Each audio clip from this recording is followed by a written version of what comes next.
السلام علیکم ورحمۃ اللہ وبرکاتہ نحمدہ ونصلی علی رسولہ الکریم اما بعد فاعوذ باللہ من الشیطان الرجیم بسم اللہ الرحمن الرحیم۔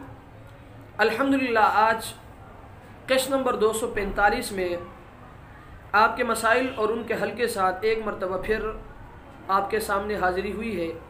مسئلہ نمبر 1، چترال سے محترم ارشاد انصاری صاحب نے 2 سوالات کیے ہیں۔ ان کا پہلا سوال یہ ہے کہ قاعدہ اولا بھول گیا تو اس کا کیا حکم ہے۔ ان کا کہنا یہ کہ اگر کوئی شخص 3 رکعت والی یا 4 رکعت والی نماز پڑھ رہا تھا، دوسری رکعت میں بیٹھا نہیں، بھول کر تیسری رکعت کے لیے کھڑا ہوا تو اس کا کیا حکم ہے۔ تو مسئلہ یہ کہ پہلا قاعدہ واجب ہے، اور نماز میں واجب بھول جانے سے نماز فاسد نہیں ہوتی بلکہ سجدہ سہو لازم آتا ہے۔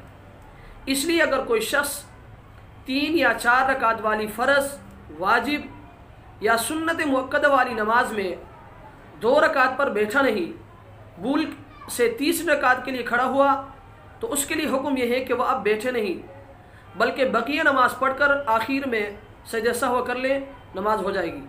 لیکن اگر یہ شخص تیسری رکعت کے لیے کھڑا ہونے کے بعد واپس بیٹھ گیا، پھر تشہد پڑھ کر تیسری رکعت کے لیے کھڑا ہوا تو بھی نماز ہو جائے گی، البتہ آخر میں سجدہ سہو کرنا واجب ہوگا۔ الدر المختار جلد نمبر 2 صفحہ نمبر 83۔ ان کا دوسرا سوال یہ ہے کہ وضو کے بعد ناخن کاٹنے سے وضو ٹوٹتا ہے یا نہیں۔ تو مسئلہ یہ کہ بال بنوانے یا ناخن کاٹنے سے وضو نہیں ٹوٹتا، اس لیے دوبارہ وضو کرنے کی ضرورت نہیں ہے۔ رد المختار جلد نمبر 1 صفحہ نمبر 101۔ اللہ تبارک و تعالی ہمیں ان مسائل کو سمجھنے کی توفیق عطا فرمائے۔ وآخر دعوانا ان الحمدللہ رب العالمین۔